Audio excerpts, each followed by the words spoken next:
ভোটের বাজারে এলাকায় নেতাদের পা পড়লেও পরিযায়ী শ্রমিকের পরিবারের পাশে দাঁড়াতে দেখা গেল না বলেই অভিযোগ। অবশেষে 3 দিন পর দেহ ফেরানোর জন্য উদ্যোগ নিয়েছে শ্রমিকের সহযোগীরা। এলাকায় চাঁদা তুলে দেহ ফিরছে ডোমকলের সাহাদিয়ার বাইতিপাড়ায়।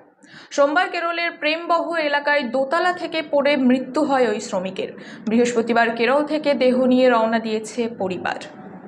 আবারও মুর্শিদাবাদের পরিযায়ী শ্রমিকের মৃত্যু হলো কেরলে।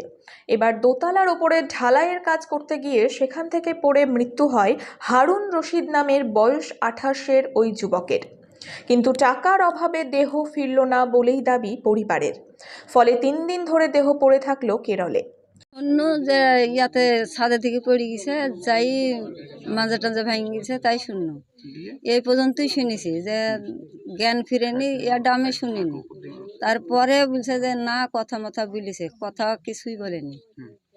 দিয়ে এই পর্যন্তই আমি জানি, তাছাড়া আর কিছু জানি না। ভোট প্রচারে দল বেঁধে নেতারা এলাকায় গেলেও এক্ষেত্রে এগিয়ে এলেন না কেউ। এলো না কোনো জনপ্রতিনিধি বা প্রশাসনের কর্তারা। ঠিকাদার হসপিটালে নিয়ে যায়। এবার হসপিটালে নিয়ে যাওয়ার পরে চিকিৎসাটা টাকা পয়সার গাফিলতা যাই হোক ভালো হয়নি এক কথা, ঠিক আছে। তারপরে ছেলেটা মারা যায়, মারা গেছে গত সোমবারে। ঠিক আছে, নেতা আমাদের কেউ নাই এখন। নেতা তো মাথার উপরে একটাই ছাতা, সেটা জাফিকুল। কথা ঠিক কিনা? উনি তো কারোর সঙ্গে দেখা করে না। উনি নিজের আখের গোছাবো কি করে এই নিয়ে তো ব্যস্ত। আমরা যতটুকু জানছি বা জানি, ওর দলেরই লোক আমরা, ঠিক আছে। কিন্তু আমাদের সঙ্গে এই বিষয়ে কোনো যোগাযোগ এখন পর্যন্ত রাখেনি। আমার এখানে মেম্বার যে ছিল সে বলেছে যে ফোন করব, সে নাম্বারে হয়তো ফোন করেছো, কিন্তু যোগাযোগ করেনি। এখন কোনো নেতাই আমাদের বাড়িতে আসেনি। অভাবের সংসারে গোটা পরিবারের পাশাপাশি ছেলেকে এক মুহূর্ত দেখার জন্য পথ চেয়ে রয়েছে মৃতের মা মামিলা বেওয়া। মৃত হারুনের বাড়ি মুর্শিদাবাদের ডোমকল থানার গড়াইমারি পঞ্চায়েতের সাহাদিয়ার বাইতিপাড়া এলাকায়।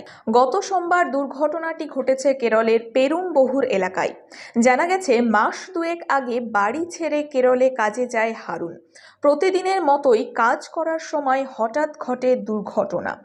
তারপরেই চিকিৎসার জন্য উদ্ধার করে স্থানীয় হাসপাতালে পাঠানো হয় তাকে। সেখানে গত বুধবার মৃত্যু হয় তার।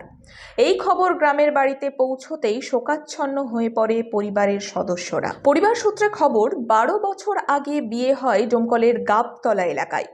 বিয়ের 2 বছর পর থেকে সংসার চালাতে কেরলে পাড়ি দেয় হারুন। কেরলে রোজগার সমস্ত টাকা তার স্ত্রীকেই দিত বলে পরিবার সূত্রে জানা গিয়েছে। তাদের বর্তমানে একটি সন্তানও আছে। কিন্তু 3 বছর আগে সম্পর্কে টানাপোড়েনের ফলে বাড়ি ছেড়ে বাবার বাড়ি চলে যায় তার স্ত্রী।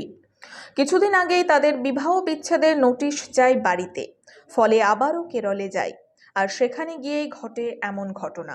জনপ্রতিনিধি বা প্রশাসন উদ্যোগ না নিলেও 3 দিন পর দেহ ফেরানোর ব্যবস্থা করেছেন মৃতের সহকর্মী পরিযায়ী শ্রমিকরা।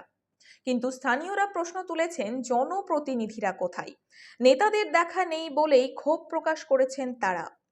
যদিও এই বিষয়ে গড়াইমারি পঞ্চায়েতের প্রধান হাসানুজ্জামান মণ্ডল বলেন, সশরীরে উপস্থিত হতে না পারলেও স্থানীয় পঞ্চায়েত সদস্য মোবারক শেখকে পাঠানো হয়েছে ওই পরিযায়ী শ্রমিকের বাড়িতে।